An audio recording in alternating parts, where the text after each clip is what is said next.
Les Warriors, je vous demande une seule chose. Peu importe les insultes, Sir Papou, peu importe les attaques, montrons-le que nous voulons Fally. Fally, c'est quelqu'un de très cultivé. Et dans la vie, il faut savoir avancer. Si vous avez un double clic, bateau batanga. Ça c'est l'un des meilleurs textes de la République démocratique du Congo. Vous voyez que nous c'est qui ça battu. Nga eba verbe trembloter na nourrisson. Depuis que nous avons liputa fala tanga de hauteur. William Shakespeare fala tanga déjà en 2006 na liputa. Au commission local à Daniel Defoe. Dans les temps, fala beti lisolo a dévolé. Là ba Warriors. Boyo kaka papu na mélodie beaucoup na texte beaucoup comprendre que le Congo a la chance d'avoir le plus grand artiste, c'est-à-dire Moutakomango Jean de La Fontaine. Mais ce qu'on a classe batebele babosane, mais grâce à Fally et tant que sa voix est commercialisée, beaucoup maintenant vont comprendre après cette émission. Voilà encore les miracles de Fally. Il célèbre les auteurs du XVIIe siècle qui est la Renaissance. Il y a la littérature française, mais aïe kozonga na 20e siècle pour assimiler la Sacha Guitou. Jean de la Bruyère, donc Jean de la Bruyère, Nicolas Boileau, Molière, baza bateau, baza auteur célèbre du 17e siècle, on est tombola littérature française. Fally ne s'est pas limité à la littérature française. Il est allé à la littérature anglaise, chez les anglo-saxons. Mais n'est-ce pas que Fally nous a aidé d'enseigner la culture générale dans une chanson musicale en fait. Fally lui-même a comme unité de mesure et actualité dans les médias culturels. Fally a encore 20 ans, encore 25 ans de succès. C'est toi qui l'as dit. Oh, il y a un artiste musicien, on dit Fally soit Tony Stade de Martyr dans moi. Oui. Stade de Martyr est dans Ernie. 14 ans. Citez-moi un seul artiste congolais qui a quitté pendant près de 20 ans. Na CD na parler du peuple été. Na kati ya coffret ya power ko saleka fala yembela mboka na biso. Biso clan quartier latin, biso clan wenge, biso clan viva. Te impose-toi. Ata yo mto l'accès biso kombo arena. Mais mutabeta ba arena. Alekio.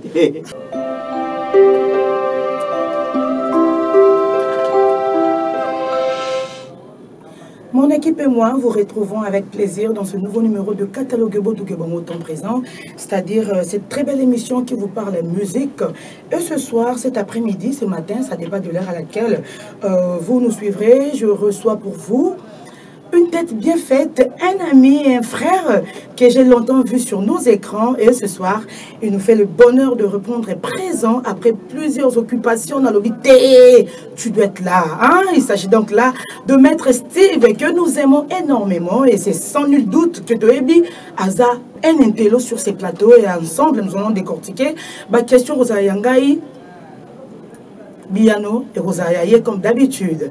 Clin d'œil spécial, Dominique Litanda Dorme, mon apopia Mkolo, Rodrigue Matende, le prix Nobel de la joie. Merci également à Théo Zambrota. Théo Zambrota, c'est mec de moi, c'est mec de quelqu'un. Choisi Matata qui aime bien suivre cette émission. Merci également à vous tous qui nous avez choisi depuis de là où vous vous retrouvez. Maître Steve est sur ces plateaux, mais permettez-moi, avant de l'accorder la parole, de vous parler un tout petit peu de l'artiste Fally Poupa.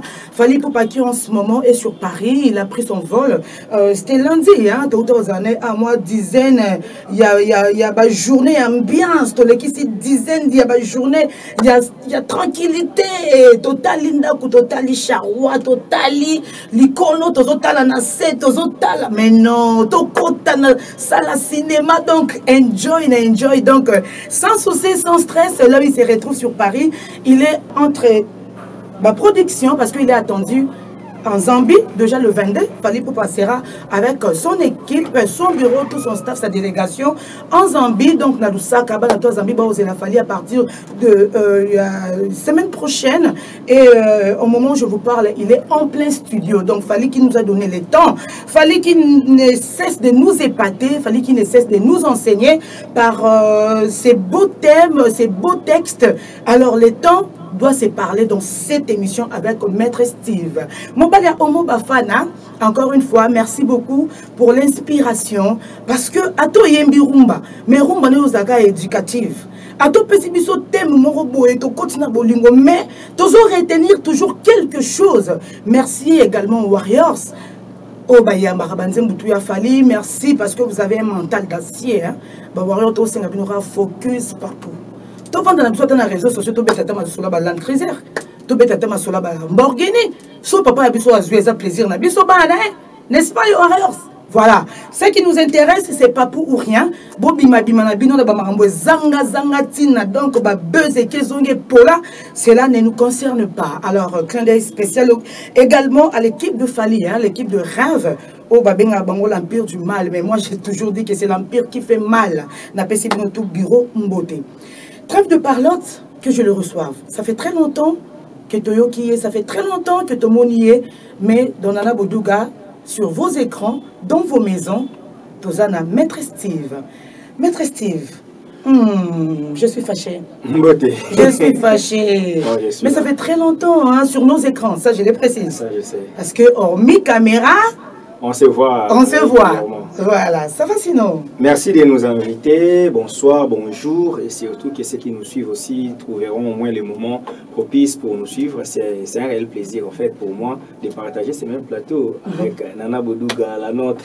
Merci, donc, les plaisirs partagés. Nous les mots plus appelés Mahana. Voilà. Ça c'est pour nous les intimes. Quoi. Voilà, exactement. C'est vraiment un réel plaisir. On est là. J'ai un message avant de commencer toutes sortes de réflexions. Okay. Les Warriors, c'est un exercice que j'ai dû demander aux autres.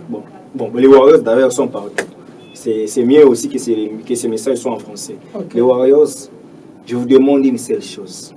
Peu importe les insultes sur Papou, peu importe les attaques, montrons-le que nous voulons Fali. Fali ou rien. Parce qu'ils préfèrent attaquer Fali pour que la riposte étant grande, leur donne encore la visibilité. Une santé de ce qu'ils font. Nous savons que les attaques d'aujourd'hui, les attaques d'hier, maintenant c'est orchestré pour avoir la sincère par rapport à ce qu'ils font. Quelqu'un qui crée son activité va devoir s'attaquer à Fali et que les Warriors en contre-attaque, ça fait santé de sa visibilité. Moi je préfère les Warriors soutenant rien que Fali. Okay. Ça c'est très important. Le message est passé, mais sinon la santé ça va à la maison. Dieu fait grâce, en tout cas tout va bien. Tout va bien. Les enfants, maman. Ils vont tellement merveiller, donc je les salue, Précieux, Steve Précieux Kambanga, Christ Love Kambanga, Shadai Kambanga, l'air maman, Bobette Nzita, en tout cas je salue. Papa responsable de monter Maya Bobette. Hein? Ouais. Et les boulots ça marche? En tout cas Dieu fait grâce. Dieu fait grâce. Ouais. Voilà. Nous allons décortiquer cette très belle chanson. Je ne sais pas si tu as eu l'occasion d'écouter cette très belle chanson qui venait il n'y a pas très longtemps de sortir, Les temps des Fali Poupa. Qu'as-tu retenu Nakata Nzembouana parce que Naboy dans le Bamarambo moi belé mais Nao félicité yo. Nao félicité yo pourquoi? Parce que en écoutant Fali chanter et ça m'a pe na yo quand pe déjà pas na yo na catalogue plus on dirait émission mon ngambo pe na yamba kayo et so lakisaka que artiste mayele batupa mayele baza regardant au balobela kaye les temps. Je suis l'homme le plus heureux de savoir qu'il est le numéro 1 de la musique francophone, de la musique africaine, l'homme qui sait mettre tout le monde KO, ses prétendus concurrents, que ce monsieur-là puisse se rallier à ma réflexion pour nous produire une chanson intemporelle comme le temps. Pourquoi je l'ai dit? Parce que j'ai dû citer Jean de La Fontaine dans une émission ici à Catalogue Plus. Et dans cette émission, je disais que Jean de La Fontaine célébrait les grands auteurs célèbres du XVIIe siècle. Il disait la racine de la bruyère boit l'eau de La Fontaine Molière. Mais après quelques temps, la chanson tant parle de Jean de La Fontaine. C'est pour moi une façon d'être heureux de dire merci à Fali Poupa. Pourquoi je l'ai dit? Parce que Fali c'est quelqu'un de très cultivé. Et dans la vie, il faut savoir avancer. Celui qui n'avance pas s'enfonce dans les trous. Donc quand tu avances, il faut... Quand les gens parlent de quand je parle du dynamisme, c'est quoi? Le dynamisme, c'est-à-dire tu dois te déplacer de là où tu étais. Tu ne peux pas être mécanique, tu restes dans l'état initial. Aujourd'hui, nous comprenons que Fali issu de la capitale congolaise, de Kinshasa, d'une commune d'ambiance, Fally et moi na Bandal. Ces Fally là commencent à nous produire des chansons éducatives. Et ce n'est pas une première. Je l'ai toujours dit dans ces émissions. Moi, j'ai toujours dit, Soro Zinzemoloa double clic. Bateau Batanga. Ça, c'est l'un des meilleurs textes de la République démocratique du Congo. Ah bon? Bon, Bateau Belé Bayoka force la chanson, la mélodie, mais oui. Abeta Masolo a fait l'imitation. Abeta Masolo, il y a électron libre. Abeta Lisolo, il y a finance publique. Vous comprenez? Dans cette chanson, Fally explique Nengenini, Mameta Molaya budget. Parce que moi, je suis dans la classe de temps budget. Je explique le budget, l'inflation. Parce que l'inflation, c'est le cas dans la classe T, dans la finance publique. Double clic. Double clic. C'est qui ça va tuer. Verbe trembloter na nourrisson. Ah, je voulais parler même de nourrisson. Oui. Après double clic, il y a un nourrisson. Il y a un verbe trembloter na nourrisson.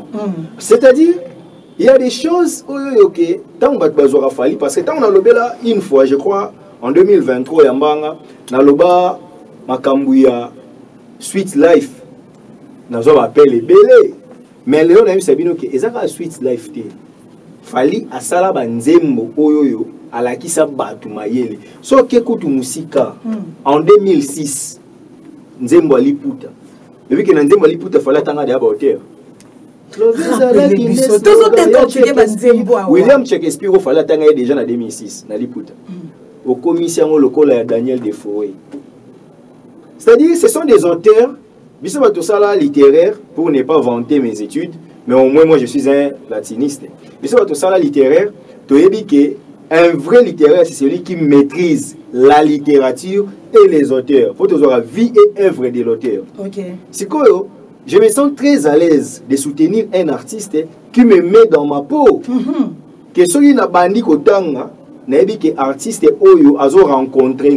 Tu vois que ça fait plaisir de parler ou d'écouter la musique de ce artiste. Parce que cet artiste, c'est un artiste qui est au milieu, qui t'amène à la douce mélodie, qui aussi t'amène à la culture générale. Exactement. Parce que dans une émission aussi, à catalogue dans le bas, Jean Rostand disait, la culture, ce n'est pas avoir le cerveau farci des dates, des noms ou des chiffres. Jean Rostand disait que la culture, c'est le bon goût du jugement, la petite de la preuve. Donc, la culture, lorsqu'on est cultivé, on est censé savoir beaucoup de choses. Parce que la culture, c'est ce qui reste quand on a tout oublié. Mais il y a des gens de littéraires, oh, babo, sana, bilo, mususu. Maintenant, on n'a pas Fally. Alors, auteur, on attend à Kaye. On a un exemple. Tous bandits dans les temps. Dans les temps, Fally Betty Lisolo a dévolé. Dans les temps, il fallait expliquer les temps d'enfance ou de la jeunesse. Il y a la République démocratique du Congo, précisément à Kinshasa. Bilo comme nous sommes qui sarabiso, ils ont na bola muna biso mais bato banda ko yokate. Il fallait que atana ekoka. Bana kitambo ba ebi 32 sheets. Au moins azongi si biso awa, bana bandal baby maya makelele. Atama ya ne ko bimiso ba loto. Mais na bo mwana o sepelaka o keka ko sokola na ko master no ba o kewana. Bana lemba matete limité nga baba ya glissade échangère. Bana ya kasavu bulingwa la commune Kinshasa kankokolo to la na SCGA. Donc c'est toute une histoire. C'est toute une histoire, c'est-à-dire na moni na ba challenge ba ça là, tu vois un monsieur de 40 ans, un monsieur de 50 ans s'est dit ah fallait ça que na raisonner. Ndenge na kenda ko sokola na mai wana kutu na beba. Mais lelo sans qu'on forcer non que sur so na mai ya bongo te, c'est-à-dire chaque chose a son temps. Ngamoko boye na lobela betan. Peut-être qu'il y a un balelo. Moi, je le temps est comme l'oiseau. Si vous ne le saisissez pas, il est parti. C'était parti d'une réflexion. J'étais en train de rédiger un texte. Tant on a fait ça qui est en haut, dans les cas de la pongi. Tant on a présenté chapitre qui n'a difficulté. Du coup, je me suis dit que le temps est comme l'oiseau. Si vous ne le saisissez pas, il est parti. Aujourd'hui, Fally nous dit qu'il est temps. Parce qu'il n'y a pas le bel temps. Mais ce qu'il y a, c'est qu'il Bete la biso. Les autres ont décortiqué Nzembo. Fally explique D'abord, avant de commencer à l'aborder, il fallait dire le seul mauvais choix est l'absence de choix. Le seul mauvais choix et l'absence de choix. Parce que mon a un choix, c'est la seule mauvais choix. Pour conséquence, il y a un choix, il faut imposer au Rondima, il faut imposer comme choix. Conséquence, il y a un bon choix. Au sali mauvais choix. Donc, au sali mauvais choix. C'est au sali mauvais choix. Parce que vous allez dicter à accepter le choix, vous allez inviter à catalogue. Ah, maître, au mélanine, ngana na mela alcool. Ce que les naïfs sont que boy la ngaï msusu produit mon boy pour ne pas faire la publicité. Ngaï na lobité. Ah, pesa nyonso o yo pesa na mela. Ce que pesi ngaï masango na mela raté. Et troublé nga. Faut te dire. Yayo. Donc absence. Le seul mauvais choix, c'est l'absence des choix. Ce que bimi na artiste congolais. Ça c'est une leçon, oh my God. Bati belesko ba oye bati yango nga na hipster ba fan ya bonne musique ba warriors boyo kaka papu na mélodie te bokota na texte boko comprendre que le Congo a la chance d'avoir le plus grand artiste, c'est-à-dire il est doué en tout. Fali na mélodie nana wo égalé to yebi. La preuve, la voix la plus commercialisée c'est la voix de Fali. Mais au-delà de ça, il y a du côté culture, il y a du côté texte. Parce que la culture, ce n'est pas seulement avoir des thématiques car il y a amour, mais dans l'amour, là, on retrouve quoi comme leçon? Ah oui. Fali nous célèbre aujourd'hui Jean de La Fontaine. Maintenant, aujourd'hui, c'est souvenir dans la chèvre de M. Séguin. Si, je m'en souviens, oui. Bon, Gringoire dit à la chèvre, et on lui dit, voici ce que l'on gagne en vouloir rester libre. Mais Séguin avait sa chèvre, avait tout donné à sa chèvre. Mais un jour, sa chèvre commençait à maigrir. Pourquoi maigris-tu? Blanquette. Blanquette dira, oh non, je vais aller à la montagne. Non, mais qu'est-ce qui te manque? Est-ce que l'herbe te manque ou tu veux que j'allonge la corde? Ça, c'est les fables de La Fontaine. Parce que Jean de La Fontaine, on a battu Nyon Soto Tangata, tu sois dans la 6e primaire, tu es billet. Mais tu es éviter les aïe. Parce que si aujourd'hui la chèvre de M. Séguin, ils ont encore la fable de La Fontaine. Ok. Si aujourd'hui les kirés de Kikignan.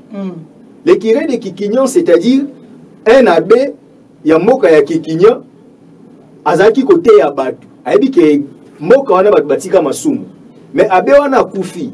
Tant wa kufi akei lola. Aibi si anjabi la kisanga bandimi ya Kikignan, batali na lola bazati. Babito ketala bango na purgatoire. Baké na purgatoire bazati. Baké na lifelo bakuti bazé belé. Parce que la fable de La Fontaine. Ce qu'il fallait mutala musi ce qu'on mutuana. Jean de La Fontaine a aidé baté belé ce qu'on baé. A comment première séparation quand on a la fable naïe. La raison du plus fort est toujours la meilleure. Nous l'allons montrer tout à l'heure. Un agneau s'est désaltéré dans les courants dit non pire. Un loup survint un gens qui cherchait à avancer. Qui te rend si hardi de trouver mon breuvage. Dit cet animal plein de rage. Tu seras châtié d'état témérité. Ce qu'on a dit, Moutakomango, Jean de La Fontaine. Mais ce qu'on a classe Batebele Babosane, mais grâce à Fali, et tant que sa voix est commercialisée, beaucoup maintenant vont comprendre après cette émission que Moutoto Tanga Tanga Wana, Fali, c'est quoi Zongi Sibisoye na Makalis. En tout cas. Jean de La Fontaine, a comment ba fable ébélé. Quand j'ai dit ébélé, école buissonnière, bateau ba ébi au gré des vagues de Tanga. Pour comprendre que Jean de La Fontaine, na fable La Fontaine et école buissonnière, à place on a zoni, on a l'obagan émission une année passée, il a célébré les grands auteurs du XVIIe siècle. Voilà encore les miracles de Fali. Il célèbre les auteurs du XVIIe siècle qui est la Renaissance, la littérature française, mais aïe kozonga na 20e siècle pour assimiler la Sacha Guitry. Donc à 8 ans ancien, à 8 ans nabiso. À 8 ans ancien, à 8 ans nabiso. Pour la sabino que le monde, le passé et le présent, ils ont déjà faute, sinon tu sais ça la machine, mais le futur tu dois les préparer. Ah ça. C'est-à-dire Jean de La Fontaine, on a le bel abso, la racine de la bruyère, boit l'eau de La Fontaine, Molière. Mais dans le cas de Jean de la Bruyère pas bimi, parce qu'il fallait t'animer Jean de la Bruyère. Si. Jean de la Bruyère, donc Jean de la Bruyère, Nicolas Boileau, Molière, baza bateau, baza auteur célèbre du 17e siècle, on est tombola littérature française. Ce qu'on va lever là temps. Mais qui va découvrir que ces gens-là ont parlé du temps? C'est Fally Ipupa, que, entre guillemets, certains scientifiques diront qu'il y a Tanga le roi Abissoudi. Vous comprenez? Ah oui. Au moins, le doctorat et la lettre a produit Abissoudi sous littérature congolaise qui a bâti si est vraiment. Mais l'artiste et musicien Fally a une mélodie, a un texte, batu bawanoloba. Ah, solingo beta lisola temps. Yo kanzembo Fally wana akoye biso ba grands auteurs ni balobela temps. Fally ne s'est pas limité à la littérature française.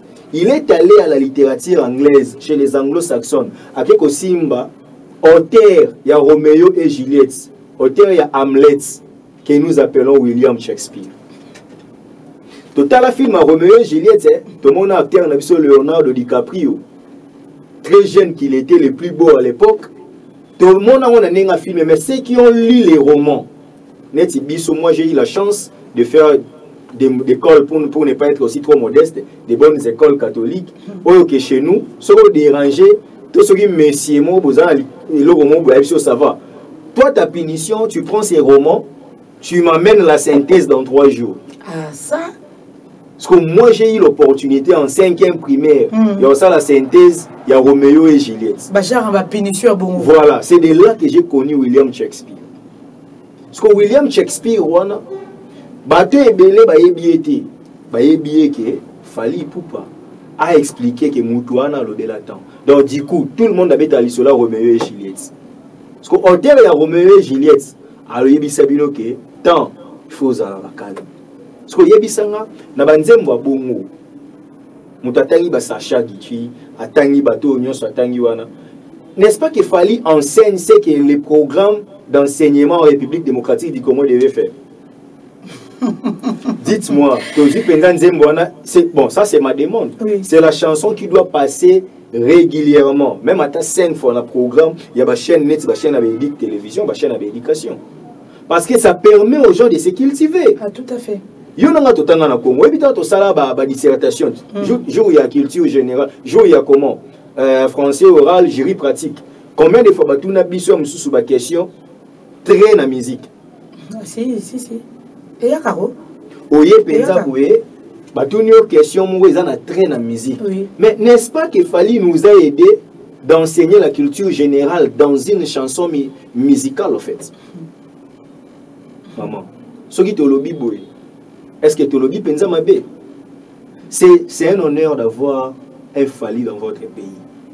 Et aujourd'hui, le texte est Fally, et le texte est mis à Congo et à Valère. Parce que ce que vous avez dans les temps, c'est seulement les imbéciles qui ne changent pas d'avis. Ce que vous avez moteur changera vite, c'est imbécile. C'est de là dans l'émission, j'ai parlé du dynamisme.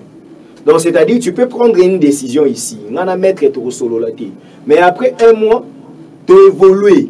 Au moment où tu es et ceux qui ont mis na pensée place. Yo boya bo solo la beaucoup tani côté beaucoup tani. Imbécile kandako boya. Comprendre. Maintenant c'est Fally qui chante ça. Tu expliques les Warriors, les fanatiques de la bonne musique. Il y a trop à dire sur cette chanson, mais moi je vous demande de consommer cette chanson. Moi que tu nous demandes de consommer cette très belle chanson, Les temps de Fally Ipupa. Mais attends, mon côté, dans ce cas-là, stupéfaite dans le bas. Il y a eu autant aux loba parce que c'est vrai, il y a des auteurs, mais au moins, il y a aux loba que bino au sali littérature, ok? Biso to bato to sali commercial. To na bande comme ça sali couper couture. Donc biso tout on a même entité, il y a royé maintenant ces gens-là apprennent grâce à cette belle chanson. De Fally Ipupa. Ça, c'est pas quelque chose d'encourageant. Donc, c'est aussi son côté fort au Loba. Parce que surtout en 2006, vous avez énuméré là, Liputa par exemple, surtout qu'il y a double clic, surtout Zongi, n'a pas nourrisson. Donc, disons que Fally Ipupa a un côté fort, n'a pas thème naïe. Il a toujours été fort en texte. C'est la force de Fally. Sozi, en tout cas, Banzem Brézé Belé. Naïbi Penda Banzem Brézé Belé. Bozo Bina Bolingo, Bozo Mba Bolingo. Mais Bozo apprendre. Bozo apprendre.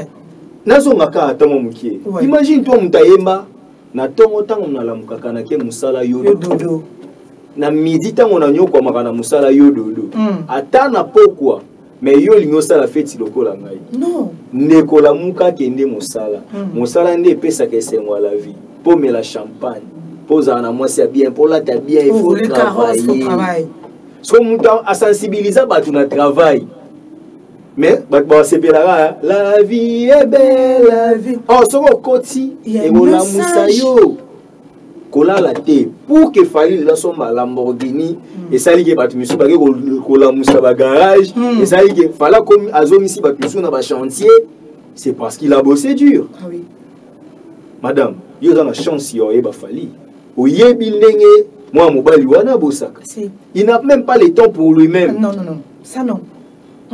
Tout le monde a fallu ici concert le bazar dans studio. Parce que quand il bosse dur là, résultat na yé. Yo so kanise ko kana yo. Yo tikali nostalgique, ngana sala boy. Yo sala mam ngana sala di. Oh ya beta you arena. Oh OK congolais abeta te. Abeta polo oh OK congolais abeta. Abeta accord hôtel arena yemoko le seul congolais pour Bercy ezaki na se. Bino na ba buzz fallait na réalisation, na ba réalisation. Non, c'est-à-dire fallait vivre la réalité, mais vous rêvez de vivre comme fallait en cherchant à les combattre dans les médias. Parce que beaucoup banda ko finga fallait l'autre lobby et bolongola $1 na compte net. Et puis banda bo banda finga fallait aussi au cas ba warriors ba kimi fallait pour bino bo finga. C'est-à-dire fallait et cet arbre mûr et ces fruits mûrs sur un arbre que tout le monde qui se sent capable de vouloir chercher ces fruits doit jeter de pierre. Maman. Si on attend que nous sommes aux arts, on appelle ça bonne visibilité. Yo zo kan na Congo oyo. Ba ministère na nyonso ba sanga wana pour nous critiquer fali. Ba ko vanda pété jour mususu boye. Ba ndi ko attaquer pe ministère mususu. Maman on a raté. Bah mais je sais monsieur baza Oza la raté. O banda ko attaquer ministère on pose wani mais so ko attaquer fali ba yebio. Et comment fallait comme un cop même dans les journalistes. Fallait comme un cop même dans les tamaël. J'ai même un maître, Moutou a dirigé à mémoire en âge, le professeur Chiteng m'a contacté pour me dire j'écris un ouvrage. Cet ouvrage-là, les de la culture, j'ai inséré pour avoir fallu ton pote. J'ai inséré ton pote et fallu poupa. D'ailleurs, j'ai besoin qu'il me soutienne dans ma contact, peut-être qu'il y a un sponsor pour un ouvrage dans la pour le vernissage. C'est-à-dire, même les professeurs ordinaires, lorsqu'on parlera de la culture, l'influence culturelle en République démocratique du Congo, les premiers noms qui nous viennent en tête, c'est les noms de Fali. Voilà ce qu'on a, c'est ceux qui sont positivistes. Biso bateau doit croire que nous devons utiliser Fali comme le bonheur, comme une richesse. Mais il y a des ceux qui pensent que nous devons attaquer Fali pour attirer la auprès de son nom. Donc Fali Nazana a supporté Rabiso. Parce que Bao baligné, Bao le bateau Koumisa et Poisé Abiso. Bao peut baligné, mais Bao mona que Arocha ba mokate. To finga e pour batubaye Babiso na Kombone. Donc Fali lui-même a comme unité de mesure, il y a actualité dans les médias culturels. L'artiste Splendeur que j'ai salué maintenant là, l'a dit hier. Moi aussi j'ai salué Splendeur. L'émission Mokoawa, il a été reçu par JC Assoumani, Jetli que j'ai salué aussi. Moi aussi j'ai salué. Alors il fallait comme un cop. Chroniqueur. Donc il fallait un cop à médias, il fallait un cop à collègues, donc il fallait un cop. Moi aussi j'approuve. Nabaki si likola makambu Splendeur à l'obaki. Moi j'ai dit que fallait yo biso to lo de là comme un cop à congolais, comme un cop à africain. Babako bete karaté, babako kate. Alors et comment non seulement ko bete karaté. Imagine toi muta fandi ayemana fali. Fala gagner. Nathan yo luka basa la battle mais Davido azo comprendre qu'il fallait c'est cop mo benako capitaliser to s'enrichir les sous. Na ko ça l'album en commun na fali. Nana obeta afrobeat ya zobeta rumba to sangisi to sali symbiose ya na tokos musique album wana tokote kaya donc je me dis réfléchir mais vision Davido zo mona ke fali aza cop oui commercial na ko zo fali to sali album tokote ka grave si mais un congolais Ola luka capitaliser aux Arabes. Il faut bâtir Bayemba, mais Bayemba le 13 août 2005 na Fiki il fallait gagner. Bayemba na marché de la liberté. Yena parrain na Ebalela pour Fali ne babete la maboko. Bakota studio na live. Fallait gagner na studio Nzemba Fali. La chanson la plus connue, il y a dernier album il y a Fali. Place à Zalaka et à pharmacien. Pharmacien, ah oui. Dans l'album où on a dit que bêta le roi pharmacien. Donc c'est-à-dire qu'il fallait gagner bateau baluka bakuta la naïe. Ce que beaucoup t'arrive pour ça. Mais quand le même Fali vient dire que bati qu'il a répété na katia kopo. Kassiti. Ayembi ne peut pas souffrir. Boti qu'il est à régner, s'il vous plaît. Parce que ça message moi pensa à lancer ou bien on va pas on commander trop, va pas quand ça fallait aussi la lelo. En fait, c'est Dieu qui donne le succès. C'est-à-dire, le roi Nzambe m'a appelé ça un succès. Binosko bozo luka fallait asila. Pour le baguette kokani, te boti il est temps. C'est-à-dire, temps na hier au régner zanan. Donc, il y a moi 5 bino boti il est temps. Boti il est temps. On a compris royema. Bonyon nananote, bo souffrir kaka. Oui, blom monsieur kaka. Mutalegi makasi. Au Canada, Joyo, il faut que ce que tu as un entraînement comme à ceinture noire. Au ban au bundane, il y a un notaloga. C'est-à-dire, si on y a un peu comme compétitif, naïe et zoatan. Fallait encore 20 ans, encore 25 ans de succès. C'est toi qui l'as dit. Oh, papa mon pour la fin du souci ça lié à tali et fallait aussi la dire. Après ça a chance album moko. Bon c'est là. Boko sala logo la biso, ngana sala album ebele. Amoni fallait on sali deuxième album, troisième album. Bon c'est là toyebi place boko katana, lele komio akoleka HTLP. Mais Steve tu sais on rappelait que le moro boye ah te moko hein. Ta la toyebi lobité to batela kambebo. To batela kambebo na biso.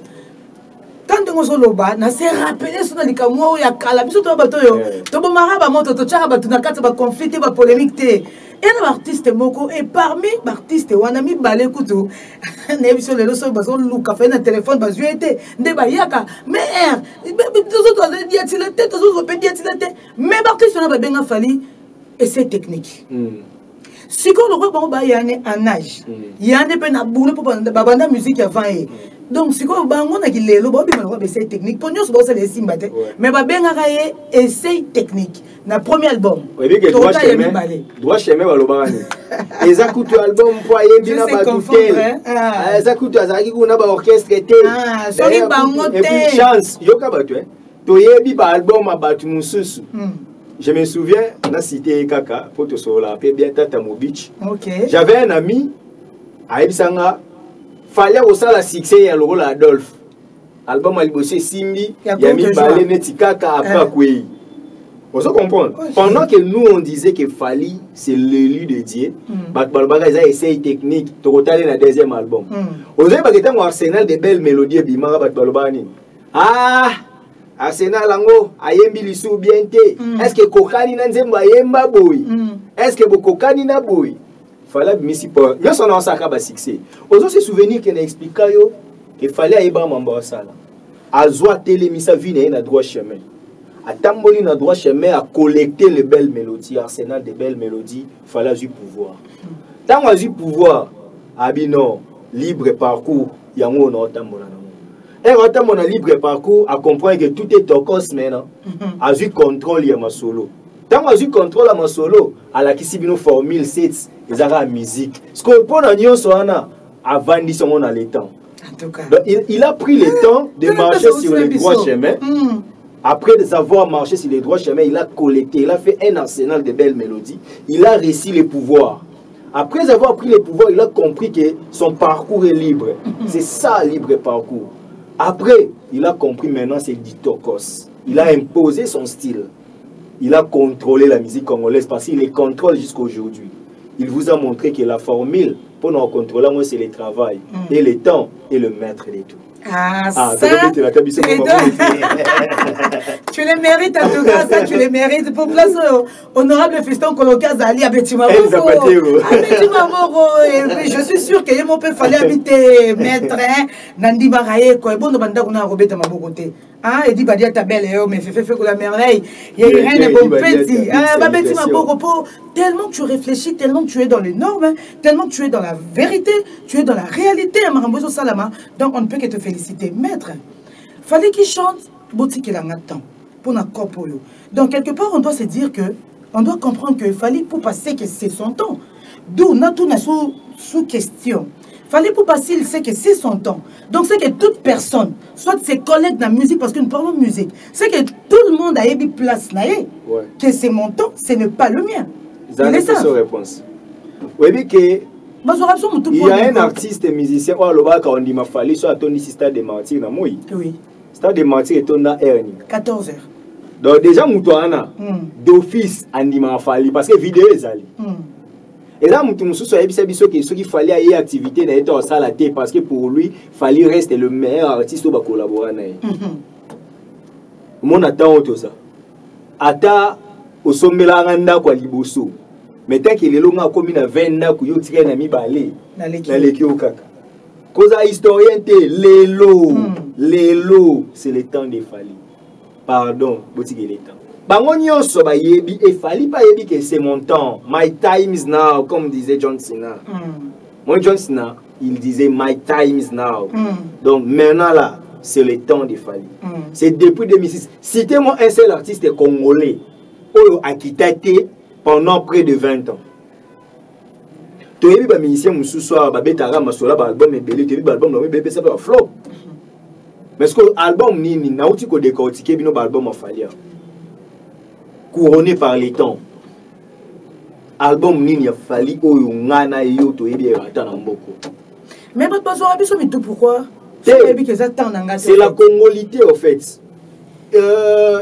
Une expérience acquise par les systèmes congolais, c'est-à-dire un Congolais accepte d'encenser un étranger qui est son propre frère. Awane sika baloba nul n'est prophète chez soi. Donc bayebi na bango qu'il fallait l'équipe biso mais basala assemblant. Nazo ngi fallait biboti que le temps c'est pas pour rien encore pour yo. Stade de mentir et ça va ministère mususu ebi. Qui ça ça? Qui ça ça? Parce qu'après qu'il chasse ça, il fallait que qu'est-ce qu'on libanda. Et puis l'avantage c'est qui ça? Fally le premier artiste congolais à affronter les combattants et au bet en accord hôtel arena avec toute cette humilité, mais Fally à ça la plein. En 2020. En 2020. Il y a mutagi na fongola, mutagi na fongola au fongola, et puis mutagi na fongola au kanga. Exact. Tango kangi, mutu muso ayagate. Non non. Batu nyonso bakenda ba beta ba ngo ba empêcher ba concert. 3 ans plus tard, Fally revient. Il va défier la plus grande salle d'Europe qu'aucun Congolais, je dis bien Congolais, n'a jamais joué comme tête d'affiche. Pour autant que les choses nous ont invité, pour les bailleurs à Bongo. Fallait que vous na ovo bagé la musa maman Betty. Oh maman Betty beta, nous respectons la mémoire de maman Betty, mais elle était invitée. Tout à fait. Parce qu'il fallait la tête d'affiche. Fallait accueillir Kakaye. Vous savez que comme bandani en Angleterre, bandani en zone rouge. Mais ce qu'il fallait beta na ovo Wembley Arena. Un vendredi. Non seulement ça fallait la tenue officielle na bango. Pourquoi pas moi ni ba jipalati, ba écossais ba la ta bongo. Tenue officielle na bango. Surtout dans la famille royale, on comprend que quand c'est le luxe, bah t'as ba jupe. Mais ici au Congo, bah y a gaba mekarosa la bentox et simbate. Ce qu'on fallait on a na fongo là. ala kisa bangoni to uti kishasa te bolobi boya wet ça va na betu yo arena na beti trilogie en 21 jours asala ba plein wana bon ça va le quoi bokanisa kishasa nde et sali biso to dans la concurrence to yao na moi vent wana ya bat balinga falite babi bon to soutenir non pays yé pas beti malgré configuration muke akanisi ke bakomi bako à cause après fallait cause aïe nous les aïeté fallait azana 10 personnes ka aïe moko na sima donc bato balandare ba 11e na ba 12e ce que tant oyé bon cha sal mususu kasi ce que comme sili pour réseau zaki musique na potezate cop et kufisco fallait azongisi la bino fallait penza azui cop apesi bino cop pour ça nous la tana yo nani combien d'années que na pototé oh poto mona kena na 2012 babeta kanga babuka batu makolo te lelo kende okene obeta ochepe date obeti pe grâce à Fally mais si qu'on va comprendre la grandeur pour bayeba ki na bango tout le monde a compris le temps que c'est le temps de Fally parce que tout le monde a annulation est-ce que bige batu mo baloba ke belé ke ngana na succès ba contre Mati mais atenga 2600 billets na yo arena ce que nous sommes dans 40 000 billets. Pe batu batika libanda. Mutateka 40 000 billets. Batu batika libanda. J'imagine que so arena na ezaki na Kinshasa banga ba lokota batu tout ba ki libanda ba fini biso na kati kuna ba fini bango na kati kuna pour batu batika libanda vraiment c'est un bon nombre. Donc comment comprendre que et comment à niveau que crapaud azolinga cracher aigle.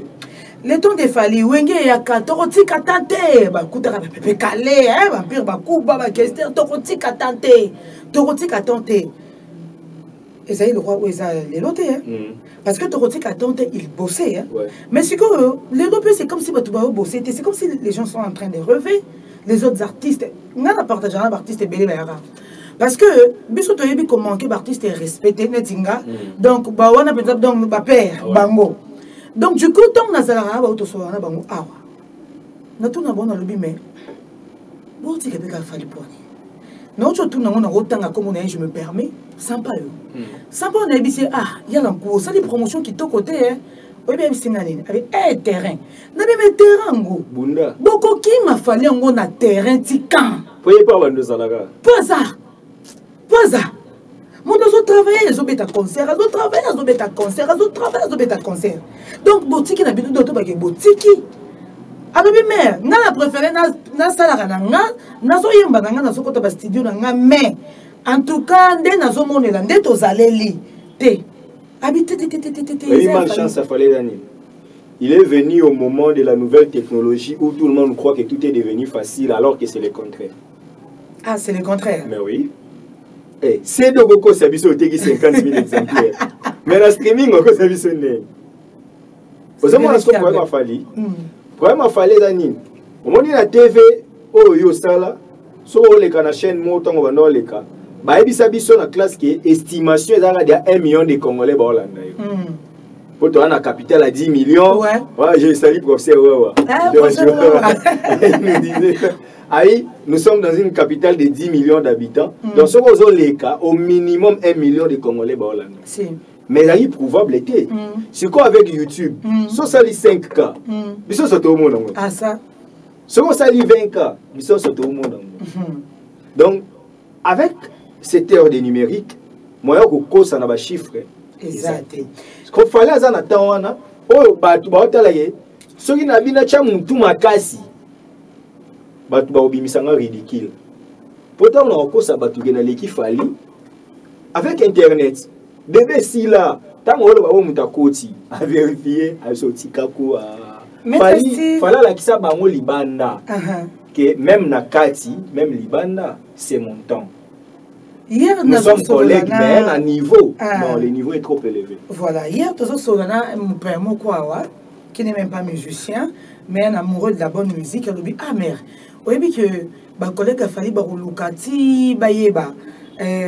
Parolier à travers un affali ce qu'on a cadeau parolier à cause parolier le texte mais il faut amailler et comprendre le texte mais moi j'apprends que les temps il fallait moi composer mais moi je te dis naïebisi na lobby si seulement Babylone Réunion surtout il fallait enseigner biso et la parolier mais ces paroliers là auraient donné Bilo et pas Batumisoso mais comment pas Batumisoso et Bimaraté et Bimara pas fallu c'est quelqu'un qui aime le débat c'est quelqu'un qui aime apprendre qui se cultive et tout et cela nous prouve parce que quand on a banzembo on a surtout on a oh Misoso ko totangi abate c'est vraiment à féliciter moninga soki na baniko donc to ko bando sala ba émission toye numéro oyo de cortiquer nzembo toye boye nando de cortiquer nzembo babeta masola ba este babeta masola ba guerre na ebisa bino ke c'est le seul artiste et musicien na kati ya album na ba teka sali single mo boye na ke kotika CD na parler du peuple té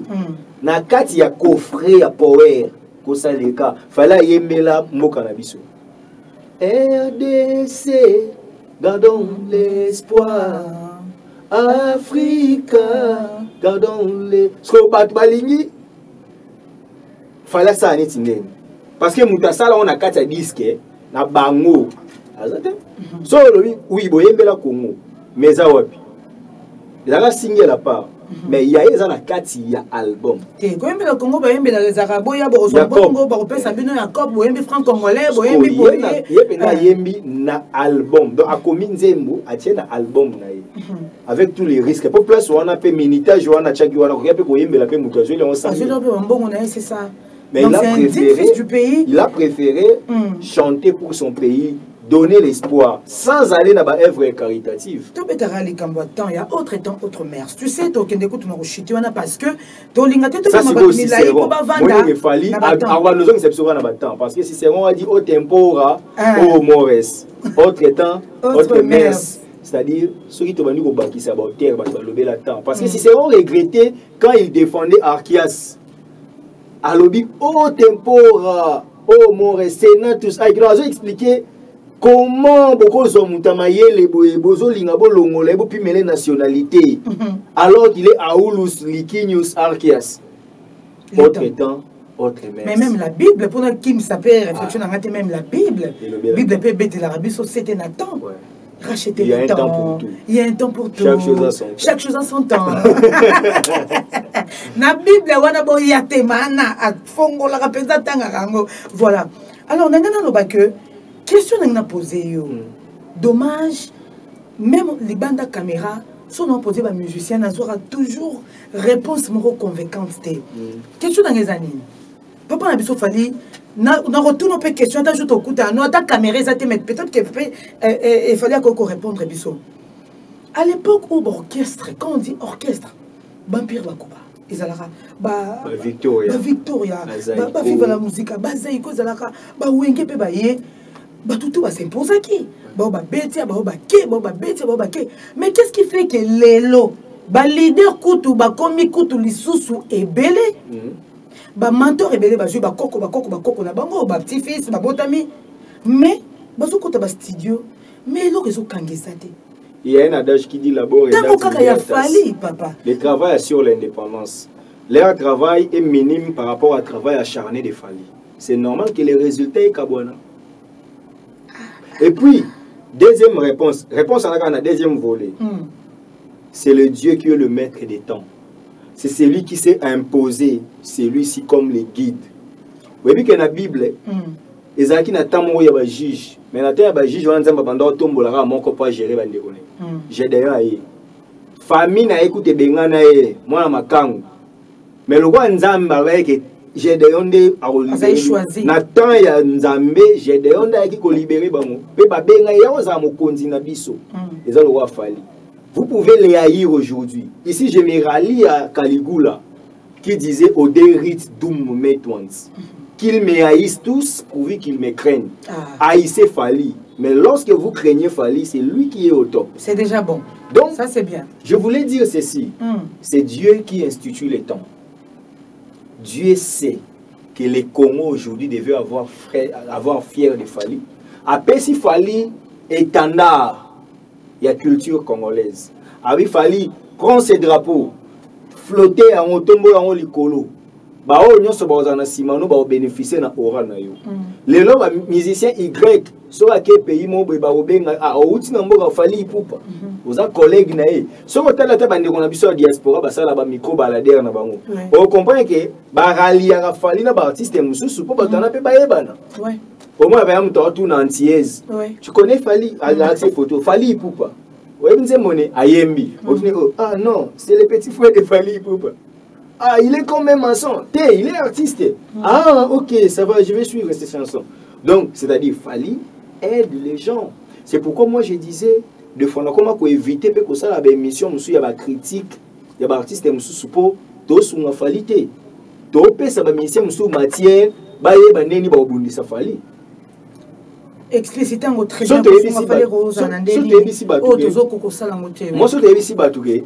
Yanga baka to ando sabwe. Soko linga mission na yo. Ya olobela no ka mission no sango finga mission mususu. So to yeba banani ba na matière. Parce que ceux qui yo olobela fali obandi kokota na ba provocation ya musicien moi provoquer fali. Oza ko aider des musiciens wana po amata. Ah oui. Aux opérations lumière, aux opérations visibilité. Ce qui est kolobela fali, olingara fali ou après ça fali. Tant que le fali va nous expliquer, bah tout fali au moniteur, on fala ça là qui boye, on peut penser qu'il récite, c'est bien nous le disons. Mais si on soupe sur la maille, il fallait ça aller boye. Ah on peut non ça la boye. Moi t'es tout sur l'année bango, pour pas matin.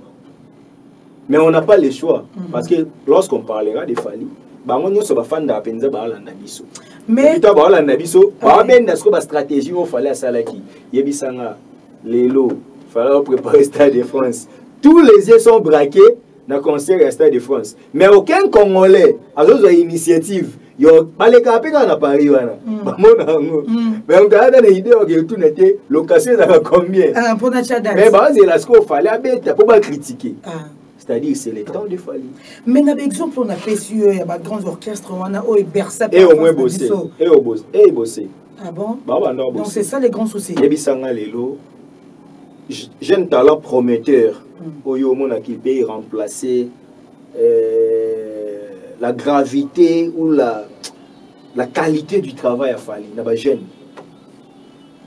Sans qu'on finisse mon tala penza niveau à œuvre ba pe sabiso. Et puis que na éternellement tant fallait Emba Kango. Alaka na 20 ans. Vous comprenez?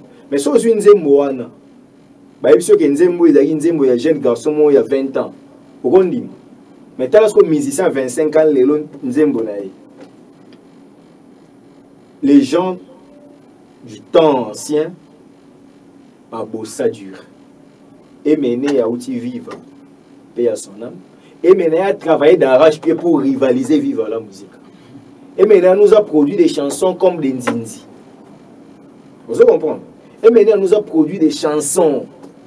Et mené à se battre pour être toujours là. Ce qui n'est pas le cas aujourd'hui. Dans la minute où il y a un long orchestre. Pour ça, le succès, il y a ces ralliés dans le clan. Ils sont clan quartier latin. Ils sont clan Wenge. Ils sont clan Viva. Impose-toi. Que ta marque soit connue. Lelo oyo so beti langila, so beti masolo ya ba triple semelle bani on voit mener. Mais il était ancien sociétaire de vivre la musique. Pourquoi il ne s'est pas filié au bandoku misara à vivre? Mais lelo on comprend que la musique a évolué parce que comment biso soko simbi wenge toye yo ba koye bo mkolonini. Tu as 40 ans, tu as 35 ans. Olosa makambu na yo zo bata make. Soko fini vient na biso. Leader Nabiso, chef Nabiso, Togoyela yo, te, Yonde. Yonde s'imposer, baye bande yo. Nelly Snoop Dogg a régné na nini. Osko Yabiso, mon ami, 35 ans, a préféré qu'Ozana nous na clan. Au lieu d'apte Kabiso to consommer. Est-ce que Biso to boire consommer banzem baba? Mouta a préféré à ça la 22 émissions en mois, mais à ça na nzembote. Parce que Yebisanga a ça succès ndem. Fali so aux 5 ans, tu as compté d'interview Fali. Dans la limite, comme il y a le cas 5. Même pas. Mais si tu as un total, l'année où il y a Bimiseni. L'année où il y a Bimiseni, tout le monde est belé. Mais si tu as un ministère, tu as une interview. Oh, Babo y a Fali. Luka a Bimiseni. Tu as un Luka Nzembo na ye. Aïma nini. Il y a des musiciens boye à Sala Combo y a Nzoto, mais œuvre zati.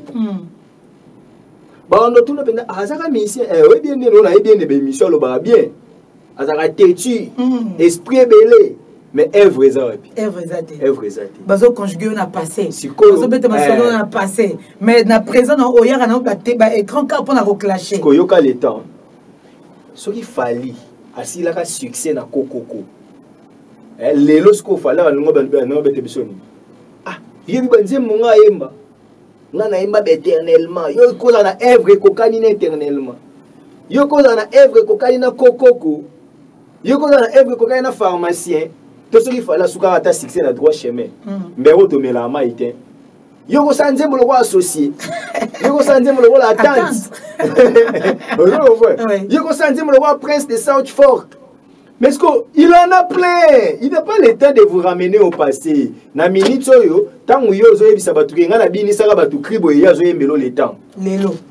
Ce que partout ok ne plus batu on peut ba mité mais au bout il fallait la TV OK boîte nzembo fallait rebeto zo obinyo makasi oye pe mo ko se défendre pour ebike ba filmer nga donc ko kanga penzo to te pour leke lengi na mona ba vidéo mususu en passant mutalo ba to boya fallait ka pour la TV mais blague à part en tout cas to souffraka soto dembete to dembela nani donc on a compris que Fally c'est le capital du business. Il y a ba vedette ya Congo. Donc avec une célébrité moyenne, il faut attaquer Fally ou il faut défendre Fally. Asimbi René Rena Tomboli. Et comme folklore namoni international par manque bon en fait l'homme c'est un manque de professionnalisme. Et puis quand la haine est comme viscérale, on t'a perdu la faculté intellectuelle. Tout le monde a belé. Fally a foutu droit d'auteur. Oh bah bon ça dit Fally n'a même René na maboko. Tina Sassem a commis ce combo na. Ce que je veux Fally a foutu droit d'auteur alors que avant yo yeba ke ba me rappel producteur avant même musicien na ye. Pour la qui se ndenge ba gagnaka na ba droit d'auteur. Yo yeba ya honte. Mais au score, l'Ingo se faire passer pour une intellectuelle pour mettre la ma solo, il y a droit d'auteur. Oh, yo, mon babi, ça y a exposé à 5 minutes, expliquer le droit d'auteur, le droit voisin. Oh, il est bien monté. Mon place. Donc, c'est-à-dire, il y a des gens qui fallait leur manque. Oui. Ah oui. Bodouga, Bodouga, fallait à tout moment. Il faut qu'ils aient la place. Ah oui. Ce qu'on a fait, non, on a clashé à Fally. Il y a clashé pour Bodouga. Oui, ça va nous comme ça, ça ne s'engage pas. Eh, bon, on est. Mais les gens sont pas. Batana va finir yo. So il va bâtir bango na place na yo pembe na Fally. Ba oboya. Non non oboya. Muta oboya, mais place à Zawana dilation leki. Opérationnel. Muta zo finga edi badiata, mais ye muta mayele. Orchestre na ya commission ngata chevi orchestre Fally. Même pas. Parce que le directeur a yolinga asa mambo yo zolinga o mambo yo sala résultat biso to mona oh yo ko linga oh ya sala yo ko sala ngope pa bino pe to mona kasi ya un résultat to mona mais ayo milelo na milelo oh coloquer wana pesa na Fally nini mais ye to mona ke partout bango batambola na Fally so ozi madina ozi effet omoni ke bango ba yaka na ba contrat Fally abetaka parce que yo muto leki bango na maele opesa nini e ba artiste ah ça. Alors ici, on doit retenir sur la chanson les temps que les leçons des leçons, des leçons morales, des leçons de la culture générale, des leçons humanitaires. Donc, à partir de Nzemba Fally, nous avons besoin à comprendre que vous avez na salaki et qui c'est maintenant le temps de me convertir. Na perda temps. Babiloko eratisanga boye polianga temps. Toyebi bana poto ba bêtise elianga temps. Bambrouemo elianga temps. On comprend que le temps c'est de l'argent. Ah oui. Le temps c'est le travail. Le temps c'est le maître de tout. Ah oui. Ba ko c'est la mikolo makangote. Eza na lycée mo balobaka lokuta na mikolo.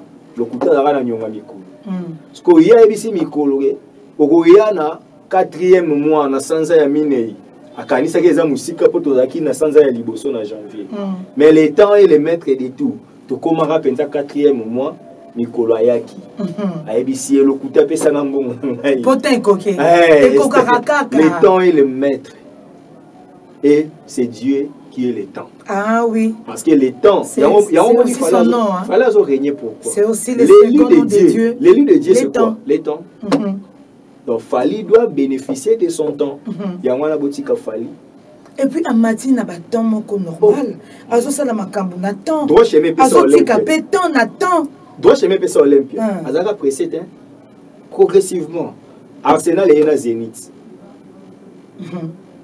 Pas pour eux fakeya na Bercy et commis ba complications ba combattants tout ça ake ko betela ba sala libanda belé Amérique betami contrôle et na accord hôtel arena merci formule 7 et na ba arena ba trilogie ah oui maman ata yo mto l'accès biso kombo arena mais mta beta ba arena alekio et le but est il y a pas match, il y a pas débat to telemi biso mbale moi si moi zo leka yo mto mona ki liboso na ngaso ngana linge na bali yo ndo rappeler ngaka ke ngamba ngamba mona ki liboso boto mona ki liboso yo zo nini Oh, ngam na la kisaki biso, oui.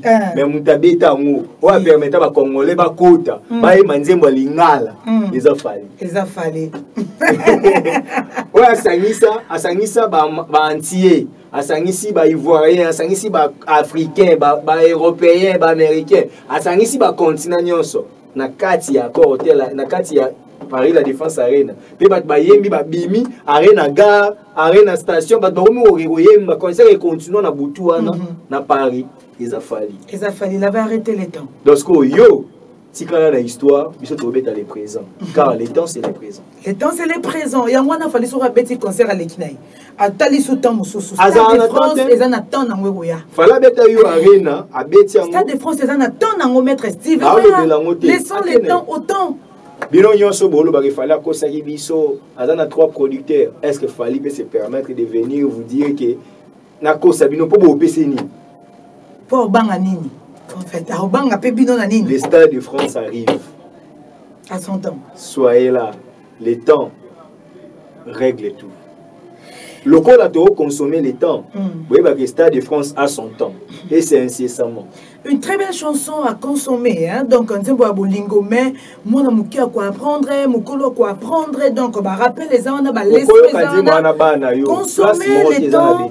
Et puis, on va la bêtise. Voilà. Fallait te comparer à quelqu'un qui a aussi, ça te comparera à œuvre, na œuvre, na yemoko kaka, voilà. Bato bandima qui soutient un niveau yo formule cette mima qui biso. Pour vous c'est ça.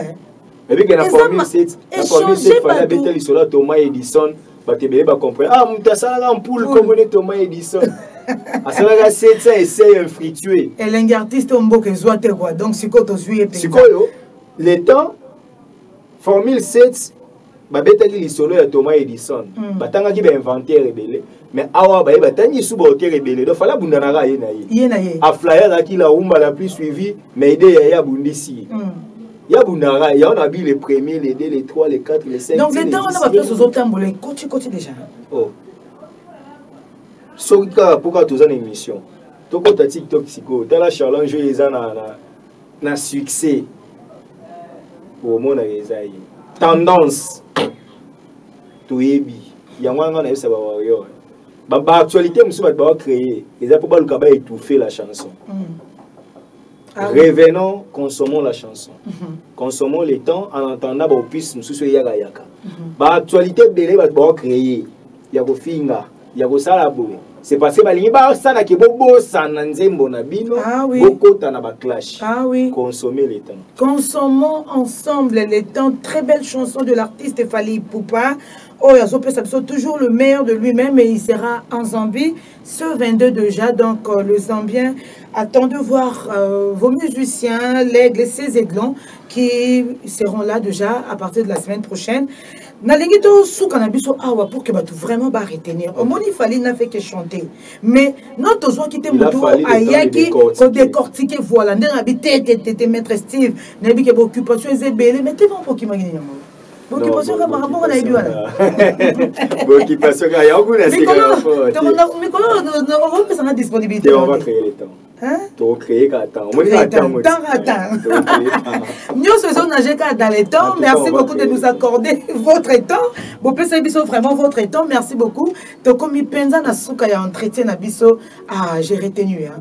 Franchement, j'ai retenu en t'écoutant, on a retenu. La racine de la bruyère, Boileau de la Fontaine, Molière. On a célébré les auteurs du XVIIe siècle. Sacha Gucci, on a célébré l'auteur du XXe siècle. On nous a parlé de la jeunesse en République démocratique du Congo, précisément à Kinshasa, où nous étions allés jouer dans des rivières qui nous faisaient mal. Mais nous avons voulu cela parce que c'était le temps de le faire. Aujourd'hui, nous faisons autre chose parce que le temps nous a ramenés à la raison. La chanson, la belle chanson Le Temps, nous enseigne la culture quinoise et la culture européenne. La culture ancienne et la culture actuelle. Voilà ce qu'on peut retenir de cette chanson. C'est la meilleure chanson actuelle. C'est l'une des meilleures chansons de l'histoire de la musique congolaise. Parce que cette chanson, non seulement qu'elle est belle mélodiquement, mais aussi une chanson qui enseigne, que tu peux suivre avec ton enfant, avec ta maman, avec ton papa, avec tes frères, sans être gêné. Elle profane. École. Fally, c'est toute une école. Hein?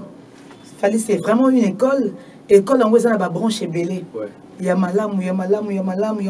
Et qu'on permettre payo au changer cap, au bongwama, au mata, au zonga na raison. Fali, c'est vraiment une école na rolo ba que aza Bible et la musique na bison. Torobenga Falinde Guana. Vraiment, ça en est fini pour ce numéro. Peut-être que Mbote a 2-3 personnes. Ouais. Et ça, la biso très bien. Et Toro Mbappé, Toro découvrir un peu mailler les appels à collègues d'ailleurs au JC. À Oyamba Lobby. Une très belle maison. On viendra demain avec Diego, il y a la journaliste. Ah, sa journaliste. Ah, d'accord. Diego sera reçu sur ces plateaux. Et journaliste politique. Ouais. Mais pâté par le savoir de Fali. Ouais, il est politique, il est là, tout ça, moi, il est facile. Mais tout le monde est guerrier. Tout le monde est guerrier. Que les gens ne comprennent pas, tout le monde est warrior. Ah. Parce que warrior, que tu le veuilles ou pas, si tu es un homme normal, tu dois être un warrior. Exactement. Parce que tu dois te battre. Tu dois être là pour défendre. Fallait défendre. Non, il y a les sous. Aigle, Aigle à côté Jacabana. Aigle va chercher la proie ailleurs pour venir donner à ses enfants. Donc Fali, c'est montrer le responsable de la musique congolaise. Étant l'aigle, il voit de loin. À Kazué Libino. Et là, comment voyez Libino? Fali nous a cultivé ici. Même la culture à Liban de Belé, à Elibiso Peto, comment se servir. Fali, c'est l'aigle. C'est pas pour rien, il est aigle. Le warrior, nous devons savoir que Fali, à la que c'est un bon protecteur de la musique congolaise. En tout cas. Parce que l'aigle protège ses siens. L'île Kakipaka. Il y a protégé Akipaka ya batute. Yeka ba warrior na ye. Achabino penda na kati. Il y a clôture moi bien. Pour savourer la bonne musique. Parce que Kelly Charleston nous a suivis, mais également Patrick Ilanga, Tali Pebiso, Dondi Kalala, Junior Kimpio, Tali Pebiso, Junior Kwatamaja, Maman Foula Nzolani. Voilà. Le roi d'Angleterre, Gauthier Bélé, big salutations. Et big salutations en tout cas. Vous êtes tellement nombreux. Vous êtes tellement nombreux. La Pessiminombo, Maître Bon Radiabou et sa femme. En direct, il y a France. On a dit que vous avez belé au Madame Naomi Okitango. Madame Naomi Okitango, il y a Maître Bon Radiabou.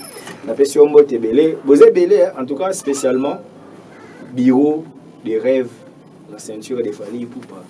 Parce que vous sali 20 ans, bah égal à la binoté. Bah les cabines tété, mais bah égal à la binoté. Même pas bah égal à la binoté. Donc vous méritez les honneurs. Merci. Maître patron B50 des Balondo, Mano Loubaki Manoro, c'est une fierté de vous avoir aux côtés de l'aigle Fali Poupa, de cœur de Homo Bafana Mami, Nana Ketchup ou Abisso Balobige. Maman te le blague minité. Merci à Eji Kitenge, et à maman Chantal Massidi, te lobby que Coco de la opérationnel, sur le Kaouka par Zouzou, photo pesa bango, place na bango, photo tchaka bango na Ngwende. Hein? Aujourd'hui, révélé le Romoro Awawa. 20 ans, bah, galaka bangote. 20 ans, bah, galaka bakoko de la sauté. Na soulé na bango we. Oh, to lukape soulé ka okana biso mo ba sala mamba politique. Kota musouye ne mutabanda osaki tozo ba visa. Baza na Golbi le valo na bango. Ah, dit va dire ta belle mais donc tata fait sa RDC, gros bisous, gros bisous. À tata Laurette et compresseur, c'en est fini pour ce numéro hein. Botali biso belé. Maman Colette, maman Warrior il y a 62 ans. Bah gros bisous, maman Langa Cécile.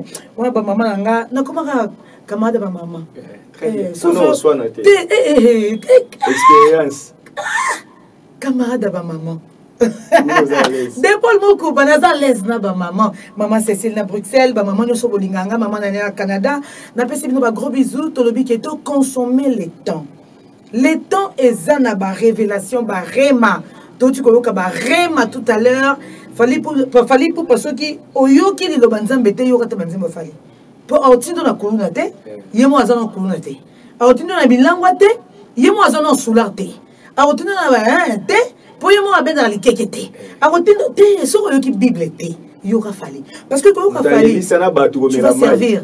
Hein? Muta leli sana batu, pas melaka mai, bango bango no mabezo. Tala fali abiso. En tout cas, la mai ne sana batu passe. Mana zangeli bino mikolo penza donc nazana moi Maramon Ando Sala Vandi Penzane la Linga qui est Vanda, donc je suis là tous les jours, je serai là tous les jours. Que Dieu nous prête vite, Rosong Asuna Maître Steve, Rosolo Layango, Belle Nambongi, Astrid Yende, Astrid Touba, Koma Bayende, Astrid Yenda Zalaka, Nana Ipupa Bongozi, Tata Flomangenda, Gucci de Bruxelles. En tout cas, Toti Katan Nathan, Topé Safali Ton, mais to soutenir Kaka Fali, Kaka Fali, parce que, qu'on au moins, deux exatés. Bêtises ezate, moutoupas ezate, estomac ezate, ulcère ezate, hypertension ezate. En tout cas, donc c'est ce que je sais faire. Ça en est fini, je vous retrouve à la prochaine. Merci à Bertin, merci à Chico, derrière plusieurs caméras. Bye.